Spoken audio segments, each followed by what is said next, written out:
စိတ်တူခြင်းနဲ့အညိုအတေးထားခြင်းလူတွေဟာထစ်ခနဲ့ရှိရင်စိတ်တူတတ်တယ်စိတ်မရှိဘူးမိဘကလည်းသားသမီးပေါ်စိတ်ရှိခြင်းမရှိတယ်သားသမီးကလည်းမိဘအပေါ်စိတ်ရှိခြင်းမရှိတယ်ဒီကိုမောင်နှမအချင်းချင်းလည်းစိတ်မရှိဘူးစိတ်တူကြတယ်အဲ့ဒီစိတ်တူခြင်းဟာအငြင်းပွားခြင်းရဲ့အကြောင်းပဲဖြစ်တယ်ဒါကြောင့်မို့စိတ်တူမယ်ဆိုရင်စိတ်မတူအောင်ကိုယ့်ကိုပြုပြင်ရမှာဖြစ်တယ်မှန်ကန်စွာနှလုံးသွင်းပြီးတော့ကောဓဆိုတဲ့စိတ်တူမှုဒေါသတရားကိုလျှော့ချကြရမှာဖြစ်တယ်အဲ့ဒါကိုမလျှော့ချနိုင်ဘူးစိတ်တူတာပဲခုံယူပြီးတော့ငါကမရဘူးထစ်ကနေစီစိတ်တူတယ်ငါစိတ်ကိုလာမစမ်းနဲ့လို့ဆိုတာမျိုးတွေမလုပ်ဖဲနဲ့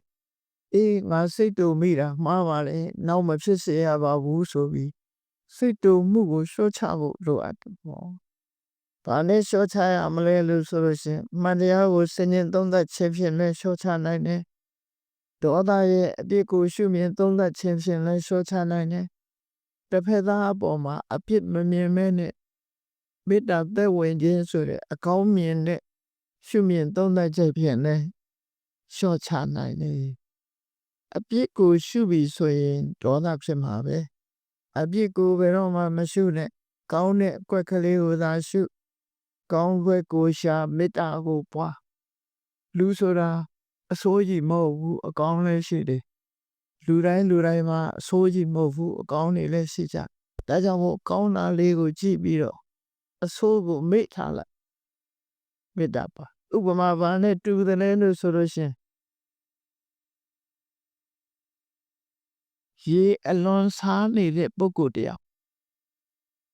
ခီးသွားရင်ရေစားတယ်ရေတောက်စရာ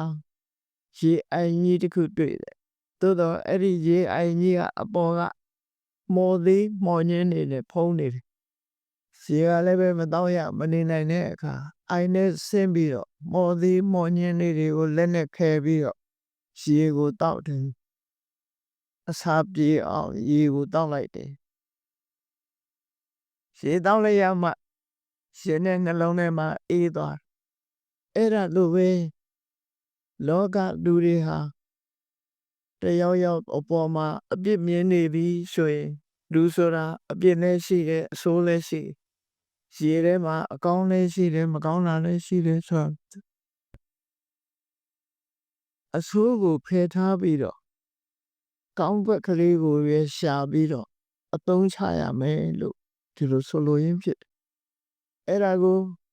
ရသော်ဘုရားရဲ့အဆုံးအမကိုရှေးဆရာကြီးတွေကဂါထာတိကုံးပြီးတော့ထားတာဒေါသခုနဒေါတေဟိကိဏတ္တခုနဝပတ္တေယေတရိသေဝလာရိပဝါဟိတဝပိဝေပိပါတကောယသာဆိုပြီးခုနဒေါတေဟိကိဏတ္တခုနဝပတ္တေယေဆိုလိုတာကလူတယောက်မှာကောင်းခွက်လည်းရှိတယ်မကောင်းတဲ့အကွက်တွေလည်းရှိတယ်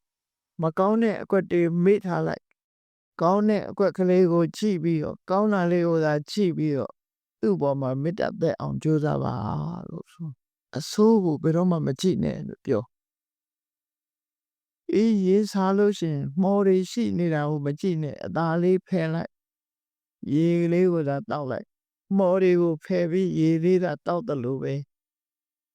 မကောင်းတာတွေကိုဖယ်ထားပြီးကောင်းတဲ့အကွက်ကလေးကိုသာနှလုံးသွင်းဆင်ခြင်ပြီးတော့မေတ္တာသက်ဝင်အောင်ကြိုးစားပါလို့ဒီလိုဆိုလို့နော်နောက်ဆုံးမှာမေတ္တာတရားတိဆောက်ထားနိုင်ပြီဆိုရင်စိတ်တူခြင်းဆိုတဲ့ဒေါသပျောက်သွားတော့မှာပဲဖြစ်တယ်အေးထစ်ကနေစီဒေါသဖြစ်ယုံနေမှာမဟုတ်ဘူးတချို့ကအညိုအတေးရင်ထဲမှာမှတ်ထားတာရှိမှတ်ထားတဲ့အဲ့ဒါကိုဥပနာဟလို့ခေါ်တယ်ရံညှိုးဖွဲ့ထားတယ်အဲ့ဒီစိတ်တူခြင်းရံညှိုးဖွဲ့ခြင်းဆိုတဲ့နှစ်ခုဟာ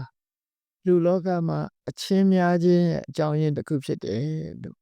ဝိဝါဒဘုရားတုတ်တာမှာဒီလိုဟောတာနော်